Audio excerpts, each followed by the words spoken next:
bem, 7h46. Agora sim, vamos fazer a nossa entrevista. Já está aqui com a gente nosso entrevistado de hoje, o doutor Tiago Diniz, cirurgião de aparelho digestivo e mestre pela Faculdade de Ciências Médicas da Universidade Estadual de Campinas, né? Ele tem com atuação de residência médica em transplante hepático. Também tem atuação voltada a cirurgias videolaparoscópicas e robóticas, oncológicas e benignas, cirurgias bariátricas. Também esteve em São Paulo e agora está aqui em Natal para bater um papo com a gente sobre câncer no colo do intestino. Do Tiago Diniz, bom dia, seja bem-vindo aqui ao Jornal da Manhã. Bom dia. Bom dia a todos, bom dia aos ouvintes aí do Jornal da Manhã, da Jovem Pan, bom dia Arthur, bom dia Patrícia. É um prazer poder estar falando com vocês sobre esse assunto que vem sendo cada vez mais divulgado, mas já é uma doença bem comum.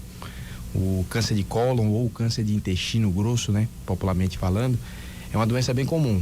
A gente está frente aí à terceira doença mais comum em homens e mulheres, perdendo só para os homens câncer de próstata e pulmão. As mulheres perdem para o câncer de mama e para o câncer de pulmão, o câncer de intestino, de cólon e reto, né, ele vem em terceiro lugar aí. Tiago, essa semana retrasada repercutiu muito, assim, também levantou a discussão sobre o assunto. Chamou mais atenção. Chamou mais atenção o diagnóstico do câncer da cantora Preta Gil, que tem 40 e poucos anos, né? Câncer de intestino. Isso, assim, algumas pessoas ficaram, assim, um pouco chocadas e preocupadas em razão de ser uma idade onde normalmente não se tinha esse tipo de doença. O que é que está acontecendo, né? Isso é uma novidade, ou, enfim, eu já havia essa intercorrência? A incidência, em qual faixa etária? Perfeito. O câncer de colo é uma doença que predomina em pessoas idosas. Tanto que o rastreio ele é recomendado para pessoas acima, não idosas, mas já a partir dos 50 anos, pela Sociedade Brasileira. A Sociedade Americana um pouco mais precoce, a partir dos 45 anos, recomenda o rastreio para todo mundo, para a população, independente do fator de risco. E aí a gente viu nos últimos anos, Preta Gil teve no final do ano passado, Pelé, Roberto Dinamite, Pelé, falecido do câncer de intestino. No ano passado, não sei se vocês se lembram, o ator do filme Pantera Negra. Então, é uma doença bastante comum, ela é uma doença bastante prevalente. Mas, felizmente, ela é mais comum em pacientes acima dos 60 anos. A faixa etária inferior aos 45 anos, Preta Gil, uma paciente jovem, né, com câncer de intestino, surpreende.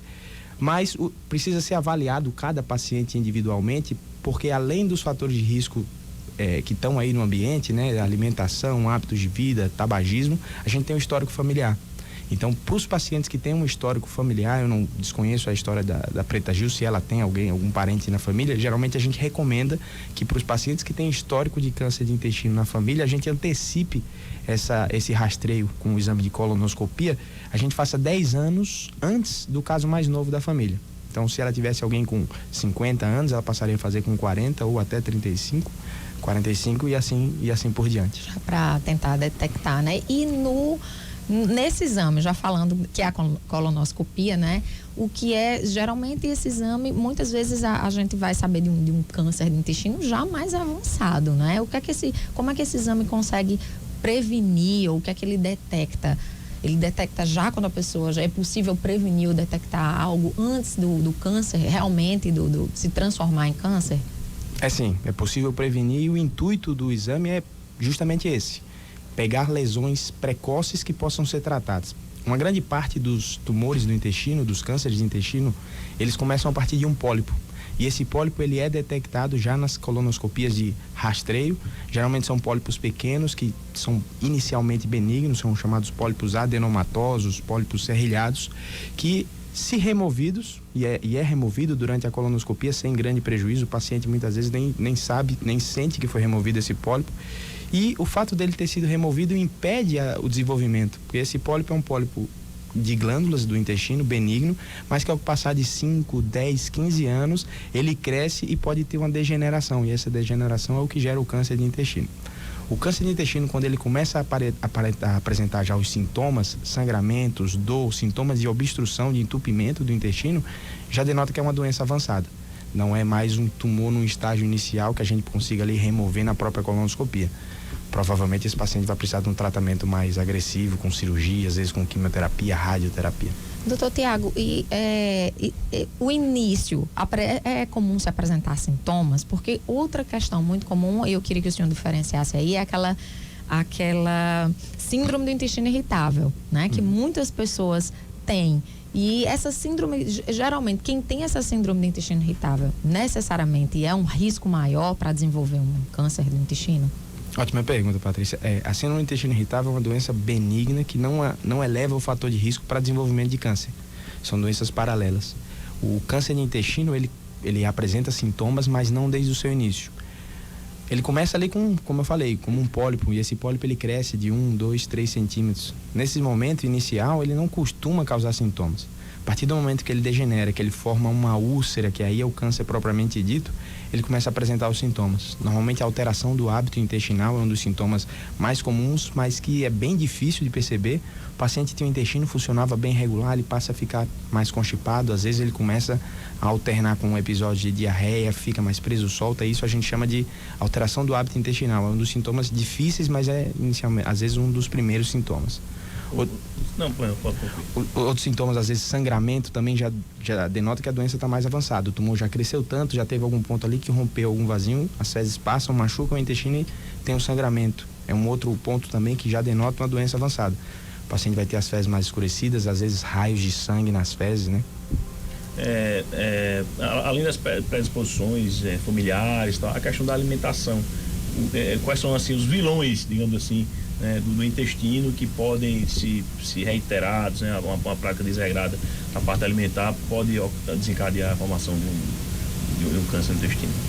E aí onde a gente pode atuar, né? O histórico familiar, infelizmente, a gente ainda não consegue modificar, né? O que a gente recebe de herança, seja boa ou ruim, a genética a gente não muda, isso aí é um fator.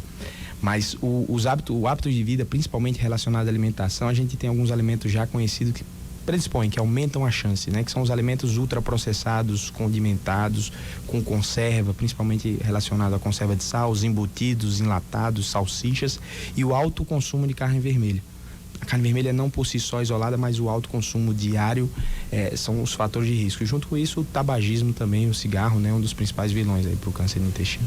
E o senhor falou aí a gente falou rapidamente dessa síndrome do intestino irritável, porque eu acho que quem tem ou quem, né, tem algum problema no intestino, que sinta que ele não funciona tão bem, já ficar mais atento. Existe um tratamento definitivo ou é uma patologia, algo que você tem que aprender a conviver, né? E como é que se pode se cuidar melhor, quais os cuidados que tem que ter maior, além de exames mais regulares, né? Como o senhor bem citou aqui.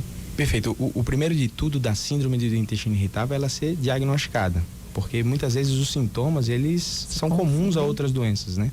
Colites, infecções do intestino, até o próprio câncer do intestino, às vezes você confunde. Os principais sintomas da síndrome do intestino irritável, que é uma doença funcional, ou seja, a gente faz os exames e não consegue detectar uma alteração, uma úlcera, uma ferida, uma inflamação. A síndrome do intestino irritável é uma doença funcional, é do funcionamento do intestino, de acordo com as emoções do paciente. Se ele está tendo um dia mais estressado, está um dia fora de casa, ele alterna esse hábito intestinal. Na grande maioria das vezes o paciente vai ter episódios de diarreia, evacuações mais frequentes, e isso vai oscilar de acordo com o humor, de acordo com como ele está encarando a rotina do dia a dia. Não é uma doença exclusivamente do trato gastrointestinal. A manifestação é no trato gastrointestinal, mas a doença é uma doença que precisa ser trabalhado junto com o psicológico, porque e inclusive os remédios que a gente usa para tratar a síndrome do intestino irritável atuam muitas vezes na ansiedade, né, do que no próprio intestino. Os remédios para o intestino vão ser para aliviar os sintomas, aliviar uma cólica abdominal, às vezes controlar uma diarreia, mas esses remédios para o intestino especificamente não tratam a síndrome do intestino irritável. Geralmente a gente trata com ansiolíticos e com acompanhamento com a terapia multidisciplinar, principalmente o psicólogo e o psiquiatra tem um papel importante nisso aí. O intestino é o nosso segundo cérebro, não é isso? Com certeza, é o eixo cérebro-intestino, é a resposta direta, né? Às vezes a primeira resposta antes da cabeça pensar é ali. Doutor Tiago, vamos falar um pouquinho também de cirurgia bariátrica. Você também trabalha com essa técnica. Como é que está hoje? Quais são os casos em que realmente é recomendado para um paciente buscar esse tipo de solução? Passa um pouquinho esse panorama para o nosso ouvinte aqui da Jovem Pan. Legal. A cirurgia bariátrica é um dos pilares do tratamento da obesidade grave, né? É uma cirurgia já bem feita, já tem mais de 30 anos que está aí sendo praticada. Hoje é uma cirurgia cada vez mais segura. E a cirurgia bariátrica está indicada para aqueles pacientes que têm uma obesidade grave, né, que a gente chama, acima da obesidade grau 2 ou obesidade grau 3. Isso vai de acordo com o índice peso-altura, né, que a gente chama de IMC. Para os pacientes que têm essa obesidade com IMC acima de 35, quando associado a outras doenças, principalmente hipertensão, diabetes, doenças do colesterol, problemas articulares, doenças metabólicas, né? Esse paciente é um candidato à cirurgia bariátrica desde que ele já tenha tentado o tratamento clínico com dieta, exercício físico, mudança dos hábitos de vida e que tenha falhado. E para os pacientes com peso ainda maior, basta ele ter o IMC acima de 40, que isso já denota uma obesidade grau 3, uma obesidade mais severa. Esse paciente também já é um candidato desde que tenha falhado o tratamento clínico, né? A cirurgia bariátrica é uma modalidade de tratamento que para esses casos é o que a gente tem hoje de mais efetivo de resultados, né? De perda de peso. Doutor Tiago, tem uma pergunta aqui para mim, me enviaram aqui perguntando sobre a questão de diverticulose e diverticulite, que também são doenças que acometem o intestino. Qual a relação com o câncer de intestino, se há alguma relação? Perfeito, né? A doença diverticular ou a diverticulose é uma alteração benigna que acontece no intestino. São formadas umas saculações, a parede do intestino ela fica um pouco mais frágil e formam divertículos, que são pequenos saquinhos que, ao passar do tempo, eles podem aumentar de tamanho e de número. E a doença diverticulite é uma inflamação desses divertículos, desses saquinhos. A diverticulite também é uma doença benigna, um processo inflamatório benigno, que não tem relação com câncer de intestino. Ter divertículos não aumenta a sua chance de ter câncer no intestino. Ter processos inflamatórios crônicos, como colites, diverticulites de repetição, essa por si só ela aumenta um pouco a chance de desenvolver o câncer, mas não que a doença diverticular seja um fator de risco para o câncer. Geralmente são doenças parecidas e o mais importante, na verdade, é quando o paciente tem uma crise de diverticulite, que é uma inflamação do intestino, um dos principais diagnósticos diferenciais é um tumor que inflamou.